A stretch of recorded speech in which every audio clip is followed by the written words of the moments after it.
All right. Oh, for the love of everything, let's hope we can get through our stuff now. All right. I'm going to share my screen with you so that we can go over some notes together. Excuse me. And like I said, I will also post these notes on the Google Classroom so that you have all the information you need. So the first thing that we're going to look at, hopefully if it will come up, yes, okay, is our Unit 2 overview, okay? So we just finished up Unit 1, which was intrapersonal communication, and now we're moving into Unit 2, which is interpersonal communication. This prefix, inter, means between, like interstate, interact. Interpersonal communication is communication between people, and it's the most common type. Like, this is the type of communication that people think of when they think of the word communication. So this is the most common type. And our statement of inquiry for this unit is context and interpretation impact the ways in which we communicate and express ourselves. So last unit, we were thinking about who we are as communicators and how we develop our perception. And now we're taking that information and looking at how that affects the way we interact with other people and how we communicate verbally and non-verbally with the people around us. We just finished our first summative task before break, which was your issues in free speech presentation. And for this unit, you're going to have another speech called an expository speech, or in other words, it's an informative speech. You'll be teaching us about something. And that won't be for a little while, so don't fret. We'll go over all of those details when we get there. The ATL skill that we are working on and our IB Learner attribute that we're focusing on in this unit is all about verbal communication. So I'm not going to read through it specifically, but we're going to spend some time looking at, okay, how do we evaluate or analyze our audience? How do we use nonverbal skills to improve our formal speeches? How do we express ourselves more confidently and collaborate more effectively? How do we listen carefully and work in groups? Okay, there are some vocabulary words here. I'm not going to read those to you, but definitely take a few minutes later and look at those. Moving on down to our grading rubric for this unit. You have a couple of tasks during this unit, 3, I believe. A couple of formatives, and then your expository speech summative. So I'm going to be grading you on criteria A, analyzing again, criteria B, organizing. During this unit, we're going to spend a lot of time talking about organization and making an outline. So for this speech, you will have to turn in an outline in the correct format, and I'm going to teach that to you. And then using language is all about our nonverbal skills. So the first formative task that we will have is going to be a famous speaker summary. It's not just going to be like a summary of biographical information, but we're going to talk about the effective tools of communication that those speakers use. And then, of course, you'll be graded on your analysis in your expository speech. The next formative task is an outlining activity. I'm going to teach you probably next class. We will start talking about outlining, and we will do an outlining activity to show you exactly how to create a proper outline in a clear format. And you'll have a little activity that goes along with that. I will also be grading your organization in your expository speech. And then the final criteria using language, you have, again, this famous speaker summary, and I'm going to be looking at your grammar, spelling, written use of language, and then in your expository speech, I'm going to be looking at your delivery and nonverbal skills, okay? So that's just to give you information on upcoming things. I'm not telling you that this is all due tomorrow or anything like that, just to give you an idea. Questions so far about this new unit? Ike, honey, are you okay? Are you alive? Did you die? Don't die. I feel ya. I'm super tired too. What? I said, are you alive? Trying to be. Okay, stay with me. Okay, we're going to take some notes and hopefully we can get through it quickly. So I will share my screen with you one more time. And we're gonna open this one. Okay, here we go.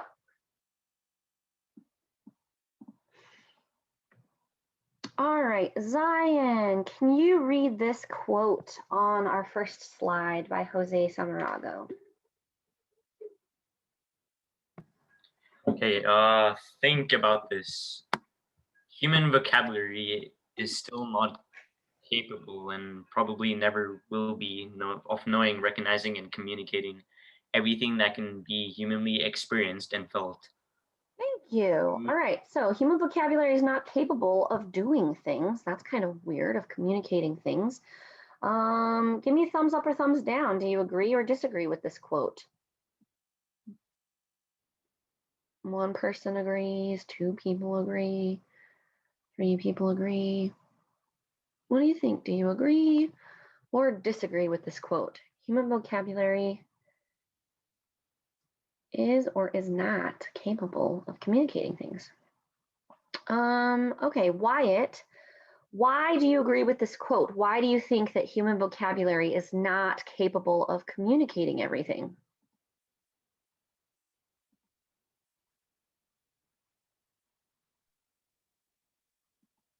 I think that human vocabulary could not be capable of communicating because you can't communicate precise like emotions and feelings and Okay. like the bigger picture of everything. It's just your view.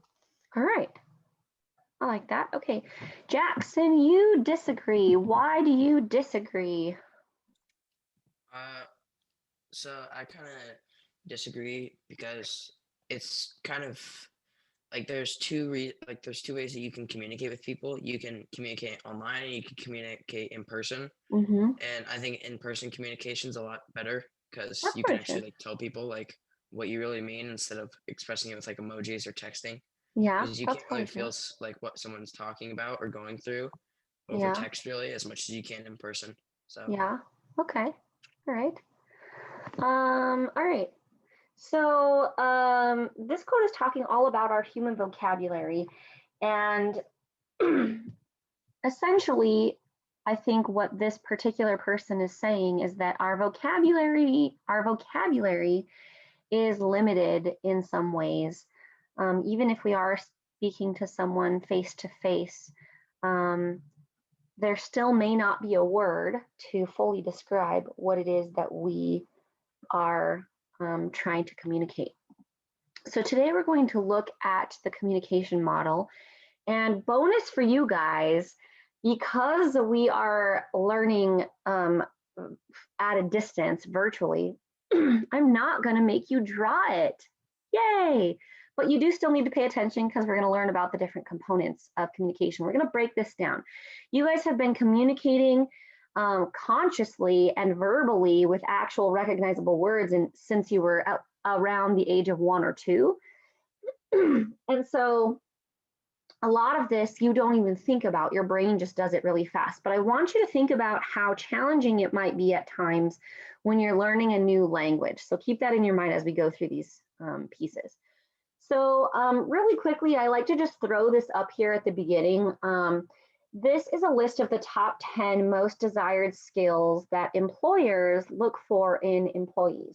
And this list is updated frequently, and communication skills are not always number one, but at least in the past 15 years that I've been teaching, it's always been in the top 10. So when you go out into the world to get a job, effective communication is important. But take a look at some of the other things on here too: honesty, integrity, interpersonal skills, teamwork. Nowhere on here does it say you have to know how to fold a shirt or run a cash register. Because here's the thing, that's something that the workplace can show you how to do. They can teach you how to use their, point of sale machine and do the particular job, but your boss doesn't have the time and the energy to teach you how to be honest or how to work well with others or be motivated or be flexible. So you get to learn those things now. And I just like to put that there because this hopefully connects to your actual real life. So let's break it down. There are 3 basic components necessary for communication. You need to have a sender, a receiver, and an idea. Now, if you are just talking to yourself, then you will be both the sender and the receiver, but that would be part of intrapersonal communication. Now we're moving into communication between people, so you need different people. You need to have somebody that you're communicating with, and you need to have an idea. That's pretty basic, okay? But you can't just take your idea in your brain and magically get it into Hannah's brain, okay? Hannah probably can't read your mind, and most of us are not telepathic. That's not a common thing. So we have to have different ways of sending that message, okay? So that's what we're going to talk about next. So if we were in class, I would have asked you guys to draw a picture of a tree. So in your mind, just think of a tree, okay? And now I'm going to ask, did your tree look the same as this picture that I just put up on the slide? Probably not. So then my question is, Elliot, why do all of our trees look differently? Why are they all different? Because we all have a different environment. We all have different experiences. So maybe we think of a tree that's in our backyard because we see it every day. Or maybe we think of a tree at a park we used to play at a lot. We all have gone through different tree-related experiences, and that kind of influences what we think of. Yes, Harry is pointing to the tree outside of his window. So maybe that's the tree he thought of. So this connects with what we talked about in our unit 1, is that we all have different perceptions. But when we start communicating with other people, we have to develop some shared ideas. And so we have some shared ideas here, right? So what is this? Hannah, what is this that I'm circling around right now? What is this? It's kind of the word tree. It's the word tree, exactly right. Gold stars for you. And the word tree is made up of what? What are these? What are these, Claire? Those are letters. Those are letters. And letters represent sounds, right? And even if we don't speak English as our first language, we all share some common ideas here because we all do speak English now. So when we think of the word or the letters tree, is that a perfect representation of our idea? No, these are just symbols. And this is one of the first reasons that communication gets so messed up, okay? We have this 4-letter word here, and it's the word tree. It's a really easy word, right? We all understand this word. We all understand these letters. We all know enough about English grammar and syntax that we understand this word, but yet it's still not a good enough symbol to help us have this same idea. And in fact, this picture isn't even a good enough symbol. It doesn't fully represent the idea of a tree that I had in my mind. It's just a symbol. And so this is something that we have to remember. Communication is all symbolic. And I think that when we remember the quote from the first slide, I think this is what he was talking about. Language is symbolic. It doesn't have everything that we need. Even if I told you, hey, draw a pine tree that was 2.5 inches tall, that had 3 branches, and it was perfectly symmetrical, blah, blah, blah, it still would not be exactly the same. So I want you guys to write down these 2 definitions that you see on the bottom of the slide here, encode and decode. These 2 definitions are really important because this is the first step that our brain does in helping us communicate with other people. So when we have an idea, we have to take that idea and put it into a symbol. So now I want you to think about maybe if you've had challenges learning another language. It may be easy for you to memorize all the vocabulary, but that doesn't necessarily make it easy for you to translate an idea into the new words that you want, because you have to take that idea and turn it into symbols. This takes a lot of time. This is called encoding.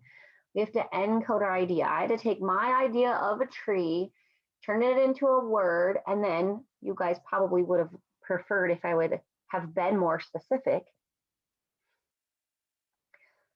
So when you were a baby, you didn't have any of those symbols yet.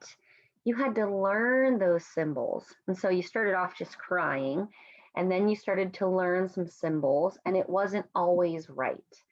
Okay, it took some time. You don't even remember this struggle that you had, right? But now that you are learning a new language, you might have this struggle again. Now then the receiver, the person you're sending the message to, has to take that symbol and turn it back into an idea. So when I said, hey, draw a picture in your mind or think of a tree, you took that word tree and then you had to turn it into an idea. And we did not come up with the same idea. So when you are trying to talk to your French teacher or your Spanish teacher or whatever, you might say a word out of order, or you might say something a little bit weird, and they have to think very carefully about what it is that you're trying to say, right? So this is the first part of the process, is the encoding and the decoding. And then we send our messages through a variety of channels, either verbally, or I think it was Jackson who was talking about how we sometimes send things through a text or other types of media. Does anybody need me to leave this slide up so that you can finish writing down the definition? Ike disappeared.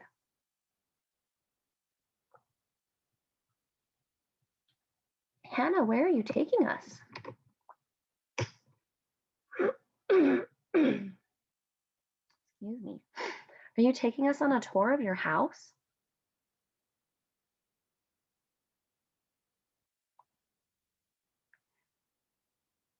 Your house is very white. You have a lot of white paint.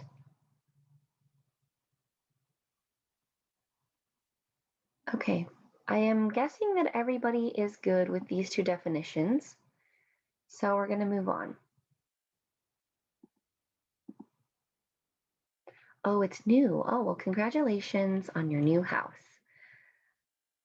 Nice, Del Rico. All right, let's move on to the next thing. So this is just an overview of how the parts work together. I kind of went through this already, but somebody thinks of an idea, then they have to think about how they want to describe that idea. That's the encoding piece. Am I going to speak it verbally? Am I going to draw a picture? And then what symbols am I going to use? Then they transmit that message through words, pictures, or by phone, TV, internet.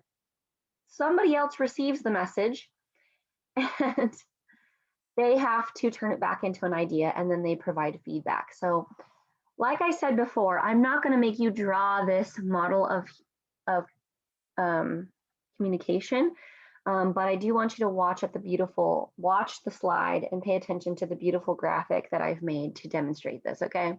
It's really, really awesome. So first off, we talked about how you have to have a sender and you have to have a receiver and you have to have an idea or a message, okay?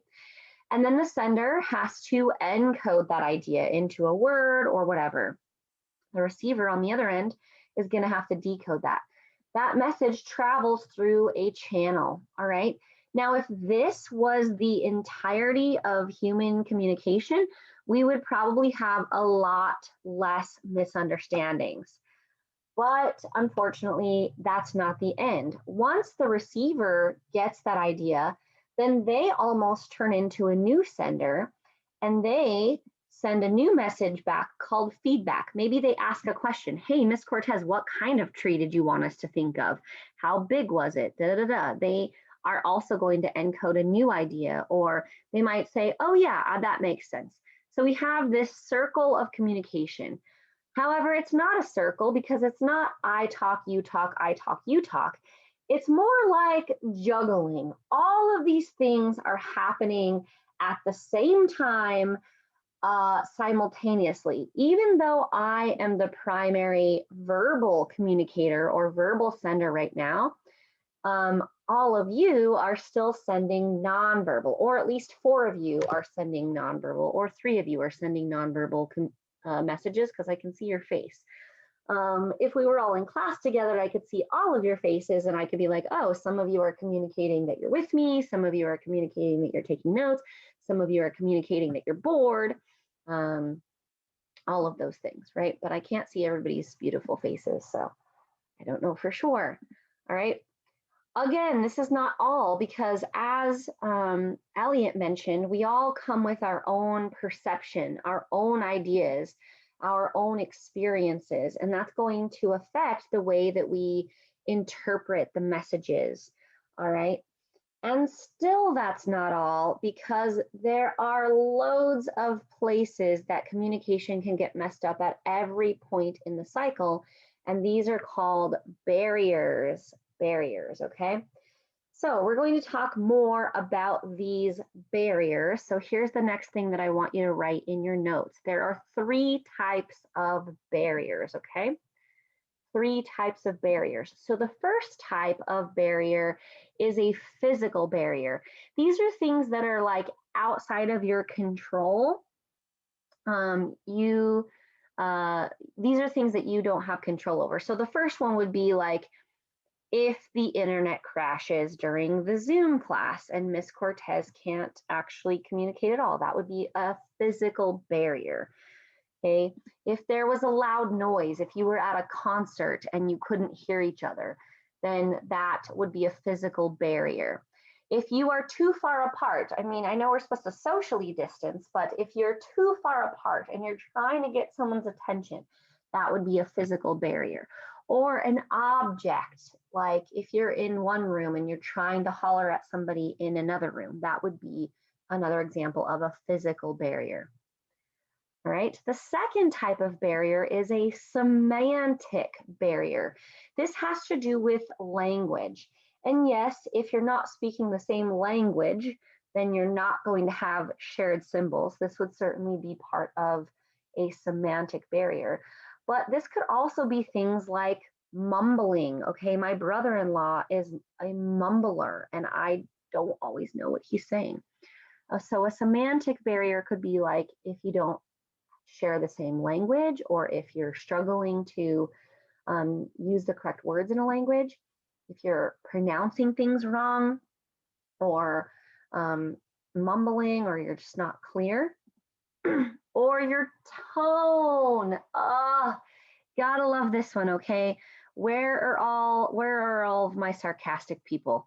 All right, raise your hand or give me a thumbs up if somebody has misunderstood your tone in like the last day or the last week because you were being sarcastic and they totally misunderstood it. Yeah, we all have probably experienced that.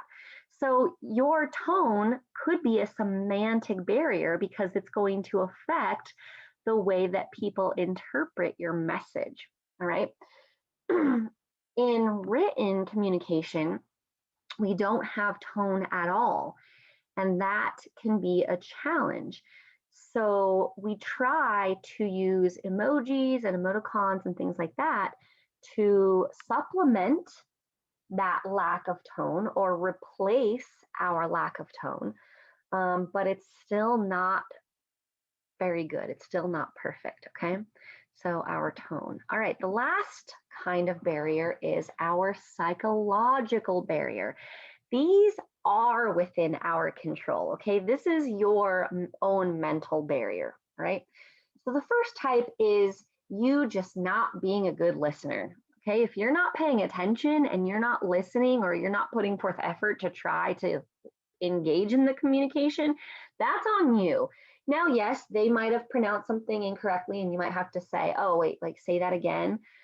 But if you're just like zoning out and you don't know that the summative task is supposed to be about an issue with free speech, that is your problem. Okay? Did you pick up on that tone? The next type is a prejudice or a bias. If you, for example, if Mihaela had been bitten by a dog when she was younger and she was really scared of dogs, she might have a little bit of an aversion to Alex jumping in and getting all excited about how great her dog is. Mihaela might be like, yeah, I don't really care because I hate dogs.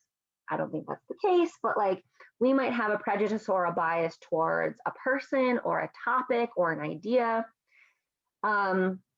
Another aspect of that listener barrier is like, if you have ever had like a really, really boring teacher, or even in this class, if speech is not your favorite, like there's still an element of responsibility for you to listen and try to get what you can out of it, even if the speaker is not that good. I try really hard to be really enthusiastic and engaging because I know that it may not be everybody's favorite class, but there's still a responsibility on your end as the receiver to try to listen and get the information that you need. Okay, so let's walk through some ways to overcome some of those communication barriers, because the whole point of this lesson is not just to teach you how communication happens, but like, why do I care about this? How can I be a better communicator? Well, it's all about trying to overcome those common communication barriers. So number one, if you are the primary speaker, you should work to clarify and qualify your message. Be as specific as possible, be clear, be detailed. Number two, use good listening skills. There is a big difference between hearing something and actually listening and engaging with that. Your ears take in audio information all the time, unless you have a hearing disability, okay? But for the most part, you're taking in that audio information all the time. Okay? Just because you're hearing it doesn't mean you're actually engaging with it and listening actively, okay? Step three, be aware of some of those common barriers and also be aware of the situation or the context that you are communicating in. All right, we got all that. I'm going to just leave that up there for one more second so that you can get that information. And yeah, that's going to be pretty much it for today. Okay, questions on the communication barrier? Or the communication model, rather. All right, that is it for our notes today. On Thursday, next class, we're going to have some notes on overcoming stage fright, and we're going to start talking about outlining and organizing your speech. When I was grading you guys for this last summative speech, I wanted to just point out a couple of things. For the most part, you guys had good volume, good eye contact. Some of you had too much text on your slides, so try to minimize the amount of text, okay? I don't want you just reading from your slides. Some of you had a lot of filler words, so let's work on being more organized. You know, a filler word like or here or there is okay, but when it's every other word, we need to try to reduce that. We also want to work on having a little bit more structure in our introductions and conclusions, and that's exactly what we're going to work on in this unit, and that's exactly what we're going to talk about next class period, is getting more organized. You guys had some good content, and you were really starting to make those strong connections in your analysis for the most part, but there were definitely some areas in your organization that could be improved upon, okay? Any other questions about our last task or our upcoming tasks?